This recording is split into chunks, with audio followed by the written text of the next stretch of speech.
여러분, 다윗 왕 하면 보통 뭐가 떠오르시나요?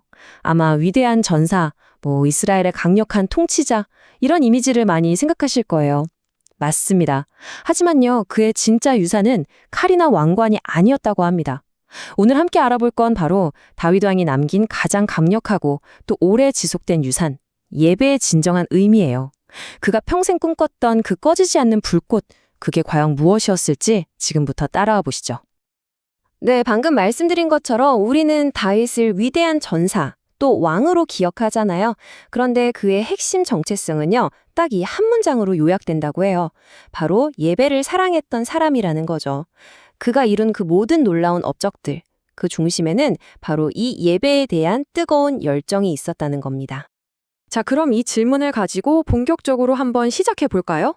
전사, 왕, 신, 우리가 알던 다윗의 여러 모습들, 그 너머에 그의 유산 가장 깊은 곳에는 과연 무엇이 숨겨져 있었을까요? 같이 한번 그 비밀을 파헤쳐 보시죠. 첫 번째 파트, 다윗의 진정한 유산입니다. 부제는 전쟁터를 넘어 한 왕의 마지막 사명이 있고요. 이게 참 놀라운 게 뭐냐면요. 다윗이 역사에 가장 길이 남은 업적을 구상하기 시작한 게 막 한창 전쟁터에서 활약할 때가 아니었어요. 바로 그의 인생의 황혼기, 노년이었다는 거죠. 무려 40년간 통치했잖아요. 그 기나긴 통치의 마지막에 이르러서 다윗은 단순히 왕국을 물려주는 걸 넘어서는 어떤 유산을 설계하기 시작합니다. 그게 뭐였냐면 바로 아들 솔로몬이 완성하게 될 성전 예배 시스템이었어요. 그의 마지막 열정이, 그 불꽃이 바로 여기에 다 쏟아부어졌던 거죠. 자, 그럼 다윗이 설계했다는 이 예배 시스템, 도대체 스케일이 어느 정도였을까요? 이게 그냥 규칙 몇 개 정하고 그런 수준이 아니었어요. 이건요, 한 제국보다도 더 오래, 무려 1000년을 지속시킬 어마어마한 프로젝트였던 겁니다. 자, 여기 숫자가 나오는데요. 38,000명. 와, 정말 엄청난 숫자죠. 다윗은요, 거의 도시 하나를 통째로 옮겨놓은 것 같은 이 엄청난 인력을 오직 예배, 그리고 성전 유지라는 단 하나의 임무를 위해서 조직한 거예요. 그럼 이 거대한 인력이 그냥 막 모여 있었던 게 아니고요. 마치 하나의 잘 짜인 오케스트라처럼 각자 역할이 딱 나뉘어 있었어요.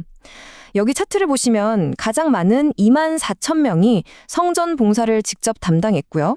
그리고 6,000명은 관리나 재판관, 4,000명은 문지기, 그리고 4,000명이나 되는 거대한 악기 연주자와 성가대가 있었던 거죠. 모든 게 정말 완벽하게 체계적이었어요.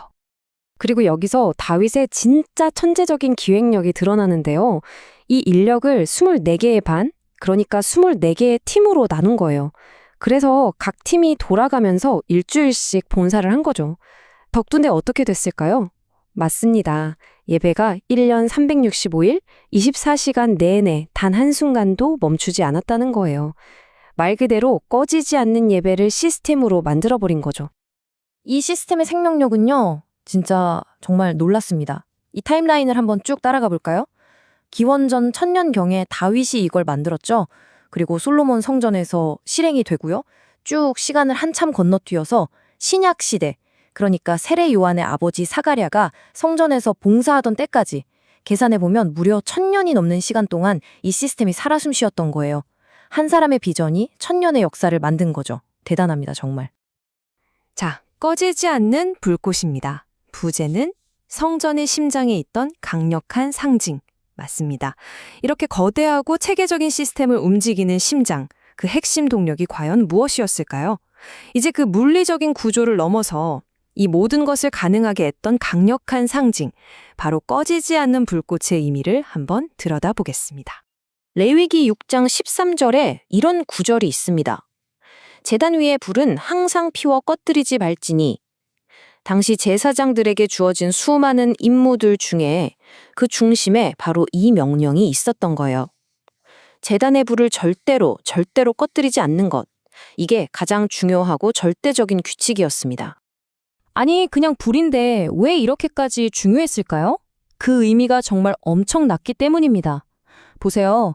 불이 켜져 있을 때 그때 비로소 희생 제사를 드릴 수 있고 죄를 용서받고 신과 연결될 수 있었어요. 그럼 반대로 불이 꺼지면 어떻게 될까요? 네, 모든 게 끝나는 겁니다. 제사도, 용서도, 연결도 다 불가능해지는 거죠. 한마디로 관계의 단절을 의미했어요. 거의 생명과 죽음만큼이나 중요한 상징이었던 셈입니다.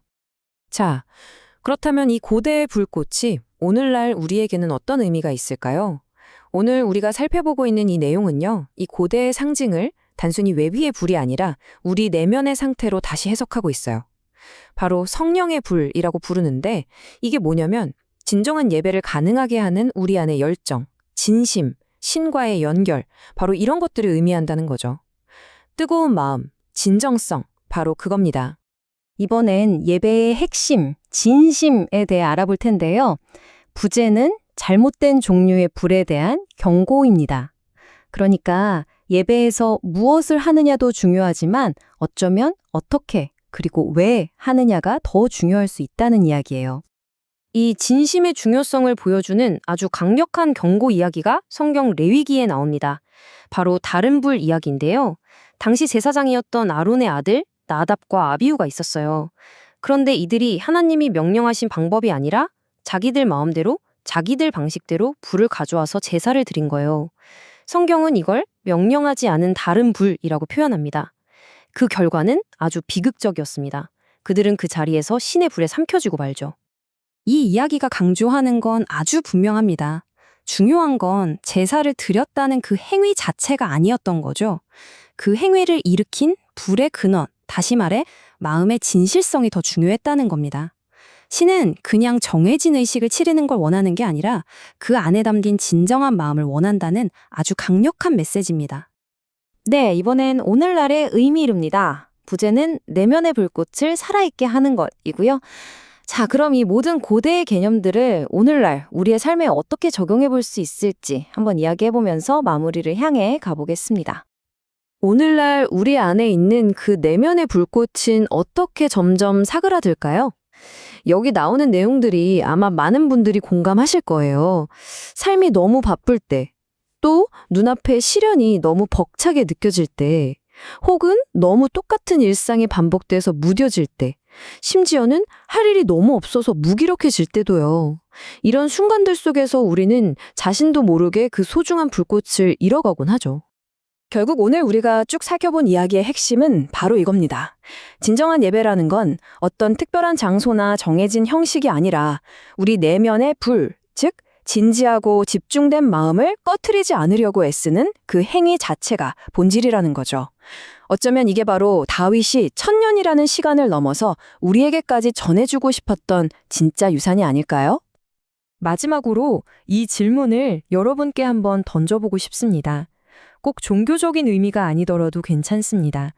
우리 각자의 삶에는 절대로 꺼트리지 않고 계속해서 타오르게 지켜야 할 무언가가 있을 거예요. 여러분의 삶에서 가장 본질적이고 결코 꺼져서는 안 될 그 불꽃은 과연 무엇인가요? 한 번쯤 생각해 보시는 것도 좋을 것 같습니다.